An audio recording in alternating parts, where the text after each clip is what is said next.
Let's talk tomato strategies. Let's do it. So this year I am starting my tomatoes early, but I'm only starting cold varieties. And then my storage tomatoes, what I'm going to do is start those in the summer. So that's kind of like where my goal is. I'm splitting up my plantings of tomatoes. That's a good idea. And that way I just have tomatoes whole year round at peak sort of growth. The sun's blessing you right now, Jacques. It feels really good. It feels so good. That first moment when you walk out and it hits you, it feels like you can photosynthesize. Yeah, like your honest. battery just got fully charged. Yeah. You know what I really wish? Everyone's like, oh, no GMOs, no GMOs. GMO me, give me the ability to photosynthesize. That would be pretty nice, honestly. Can you imagine? If we could just photosynthesize, garden while we're gardening ourselves. It'd be so sweet. Yeah.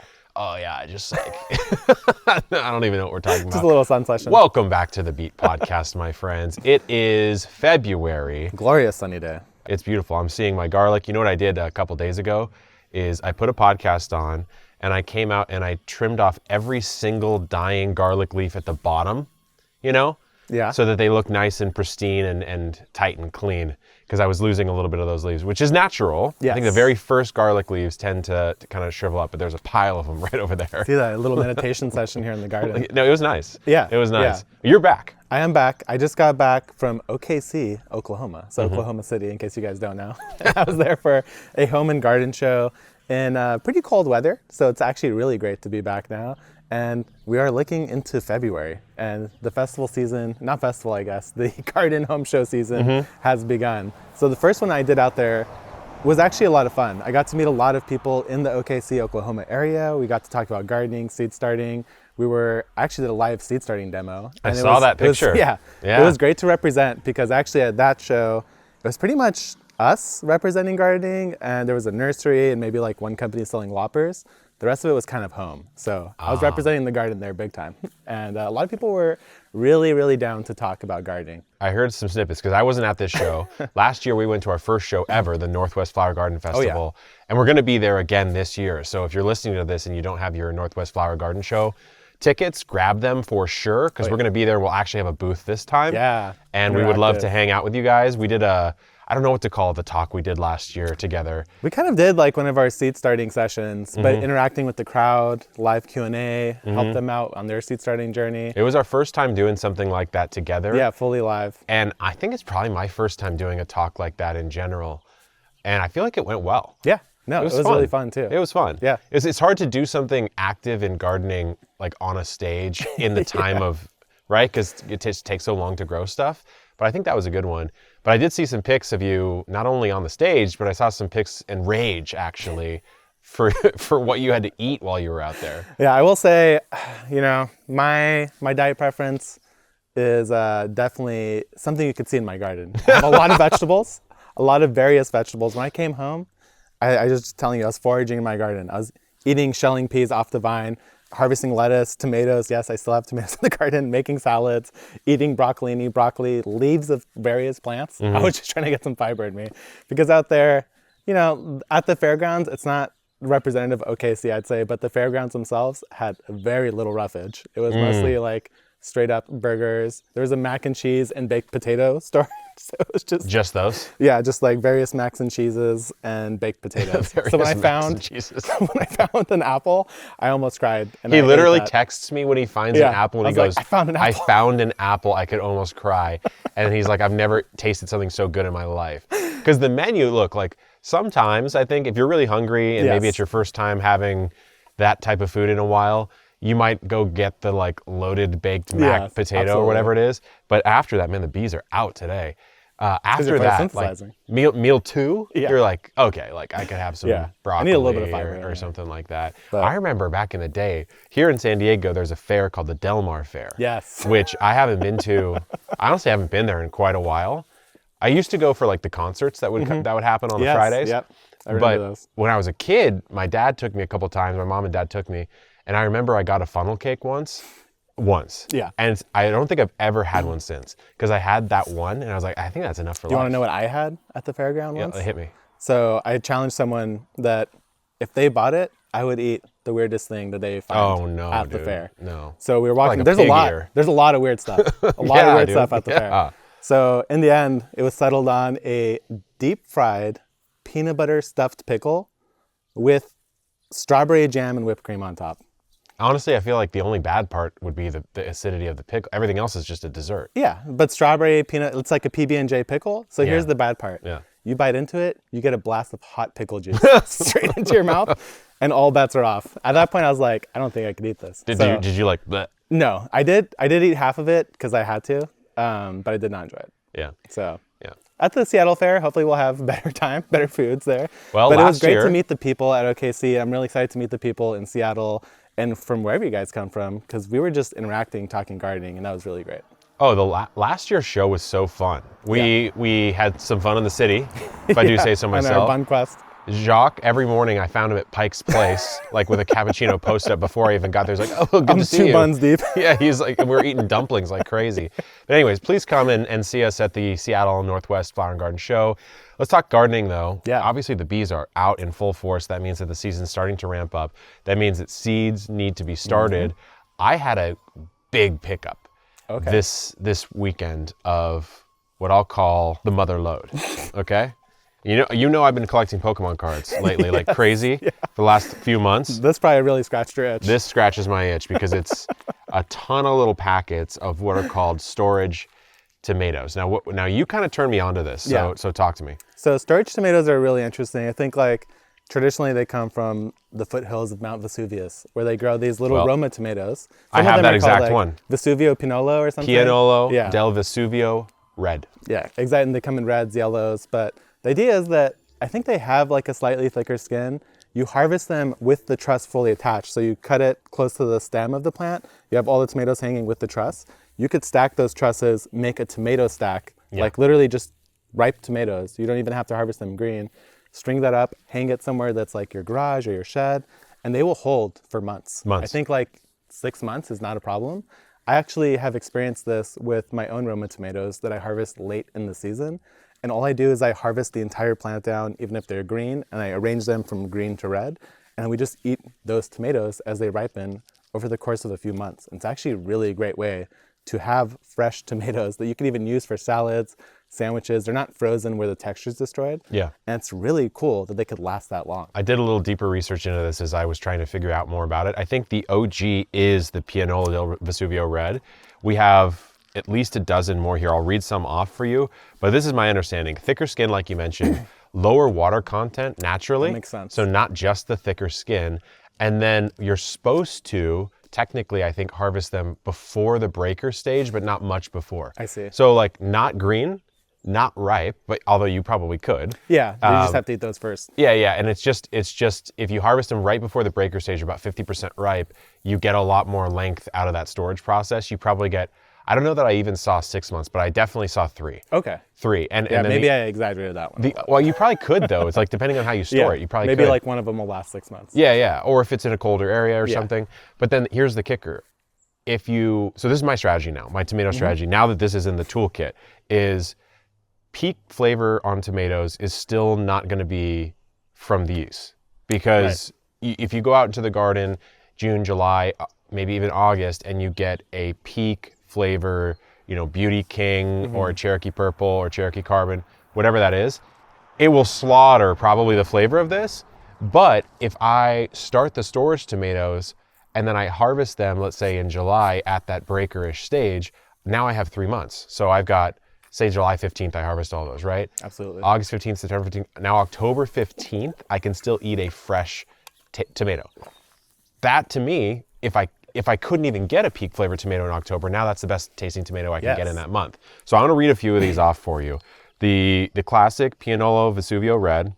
We have Grappoli di Inverno, Violet Sparkle. So I thought this just went full Italian to like. Well, and you're gonna get surprised here. Now we go Aji Norteño. Sounds like a pepper, doesn't it? So there's Aji Dulce, Aji Mango, Aji Guyana. Yeah. It's kind of interesting, right? Now we're back to Italians. Crispiania. I feel like every episode we're either praising or trashing the Italians of this world, and we're sorry. And I think that shows that we respect them. We do respect. You know, the funniest clip I think I've ever seen of an Italian is I forgot the chef's name. It's like G something Giovanni something. Anyways, he's on British television. He's a famous Italian chef. He does stuff with like Gordon Ramsay and stuff. And he's making some sort of pasta dish that's classically Italian. And it's a British show. And this British TV host, she goes, you know, if you added a little ham to this, it would be like a British carbonara. And his eyes, he's cooking. She goes, if you add a little ham, you see his eyes go wide. Yeah, right? He's like, I don't know. Say. And he goes, it could be like a British carbonara. And he like looks at the camera, he's like looking at her. And then the male host goes, uh-oh, you know, because he recognizes what's just been done, a travesty. And then he goes, if my grandmother had wheels, she would have been a bike.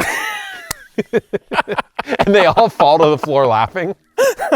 It's such a good line. It's like you literally said, he said, what you're saying, it doesn't make any sense. Yeah. He's like, it's Italian dish, you know. If you put ham instead of turkey in a turkey sandwich, it's a ham sandwich. It's Look, a different thing. If I had a pizza and I took all the sauce off, baked the dough differently and put turkey in between, it's like, what is the point of that statement? You know what I mean? Speaking of the Northwest Flower Garden Show, brings us to today's sponsor, Element. Element is not only the sponsor of the Beet Podcast for this episode, but also you will see some of their awesome electrolyte products at our Northwest Flower Garden booth that we have coming up here in February. But what is Element? It is a zero sugar electrolyte drink mix, which is perfect for gardeners and people with active lifestyles. For me, I've been using it for about 6+ months now. It has dramatically helped with my hydration. I can sometimes struggle to drink water. Jacques has a bottle of water on him 24/7. He often forgets them at my house. So he doesn't need to hydrate as much. I need to hydrate quite a bit more. And I love the watermelon salt and raspberry salt flavors. Each Element drink mix packet has a meaningful dose of electrolytes free of sugar and artificial colors or any other dodgy ingredients, 1,000 milligrams of sodium, 200 milligrams of potassium, and 60 milligrams of magnesium. You can get a free sample pack with your first order at drinkelement.com/beet. That's drinklmnt.com/beet. And if you don't like it, you can get a full refund, no questions asked. So check it out. And now back to the episode. Anyways, back to the tomatoes here. Corborino. So this one's very, Pianolo Vesuvio yellow. Okay. We've got this one I think you've heard of, Principe Borghese. That's the one that I've tried growing a bunch. I've not had a lot of success with that. Borgo Solano, Antore, Oriola Sella. I mean, I can keep on going. Getting better. It's well, hey, there's Black Hungarian. Okay. So there you go. That one's easy. That was close. That's close to you at least. Yeah. But anyways, I'm anxious to start them, but I know it's too early. Well, let's talk tomato strategies. Let's do it. Because my strategy has evolved. Every year I say I'm going to do things different and I don't. This year I actually am. Yeah, okay. So this year I am starting my tomatoes early, like now to last week, but I'm only starting cold varieties. Glacier, yeah. Moscovich, Early Girl. Tomatoes that I know will do well in the colder parts of the year. So I'm starting those already. Those are going to go out first in my garden. Then I'm going to be starting my actual tomatoes now because it's February. You want to do that usually like 4 to 8 weeks before your last frost. Yeah. Our last frost is probably, the last frost potential basically is already passed. I think, yeah, for us at least, yeah. So that's a good time to start them. And then I could get them in the ground sometime in late March is my hope. I don't want to get them in any earlier than that because the soil is still cold. And then my storage tomatoes, what I'm going to do is start those in the summer, like something like June or July. That way they grow, and I can harvest them around September. You're going to start them in June? Yes. Okay, interesting. Because they're not big tomatoes, so they don't need the full sun like a slicer would. So it could get away with like the falling sunlight hours. But the main reason is because I have plenty of tomatoes in the main season. I want my storage tomatoes to be like ready to harvest around September so that I could have them September and into December instead. So that's kind of like where my goal is. I'm splitting up my plantings of tomatoes. I'll probably do a succession along with those storage tomatoes. That's a good idea. And that way I just have tomatoes a whole year round at peak sort of growth. Yeah. Like when they want to do their best, that's when I want to have them in You know what? You should do a video on this because you should It's a call deep it my tomato ultimate strategy. tomato. Yeah, this is a deep strategy. Yeah. No, I'm going for it. This is like chemists, have been formulating this in a dungeon I've for been a year. crafting this. I'm like, I think it's going to work. I just need to map everything There's out. a logic to it. I think it's weird because how many other plants could you strategize to that level with over the season? Not too many. Not too many, and San Diego makes it definitely a lot easier with tomatoes. Yeah. I would say let's imagine you're back in OKC and you're trying to do this. I would say you just do exactly what you said. You could probably get the You'd condense your timing, I guess. Yeah. You could do the earlies still though, because glacier would work well in most climates. Yeah. But the tomatoes for storage and peak, you probably start at the same time. Yeah, maybe you start those like a month after your cold tomatoes, so that you could get them in the ground, say like May instead of April. But that should still work for anyone, depending on the climate. You just need to adjust your timing schedule. Yeah, because ideally you'd want to be harvesting the storage tomatoes at the last possible moment that the season would allow them to mature. That would be the most ideal. So you could have the longest period of fresh eating tomatoes that you could possibly get. Yeah. Now, what about peppers? Do you have anything particular you're going with this year? This season, I just actually did some prune up in the greenhouse of the 3 overwintered peppers that I have. Nice. So I have the Biquinho blend, and then I actually don't know the other 2 varieties. I'll know as soon as they start to fruit. But my pepper strategy, so last year what I did is I planted about 30 maybe different varieties, 20 to 30 different varieties, and I did them kind of like we talked about in the last episode that we were on with 2 in 1. So kind of like the fruit tree method, right? Oh, yeah. Yeah. I don't know that I will stick with that. I don't know if I will either. I think I'll probably just grow. I actually want to space my peppers out a little more this year because they were a little crowded. It was hard to find them. And I'm going to try to grow, I would say 15 varieties max. Okay. And I'm focused, like you mentioned, on sweets. I may do a production pepper and a tasting pepper. So I may say, hey, look, these Hungarian bells, that's my paprika, my roasting pepper, kind of like the peak flavor Toms or something like that. And then I might do like the 10 to 15 variety, but I know shishitos are going to be in the mix this year. They always are. I actually think bells are going to be in the mix, even though they're kind of basic. Like, I'm actually also expanding my bells. I think they're basic for a reason. Like they work. They're useful. And they're useful. I do want to grow. What's the stuffing pepper? What's that burrito you can get with a pepper inside? Oh, a poblano, like a chili relleno. Yeah. I want to grow like a nice big poblano pepper. Yeah. And I think that's probably or pasilla. That's probably it. But I think this year, what I've been thinking about, Jacques, is I said this last year, but this year I really mean it. There's 2 things I'm really trying to find the excitement in. One is in beautification. So there's a lot of sort of debris and little weeds Detritus. here and there, detritus, Jacques' favorite word. Of course, I'm looking right now at the Bermuda jungle. I actually got a lot of good suggestions from our latest homestead vlog on how to get rid of it. Someone said just rent a sod cutter, and I think it's worth a try.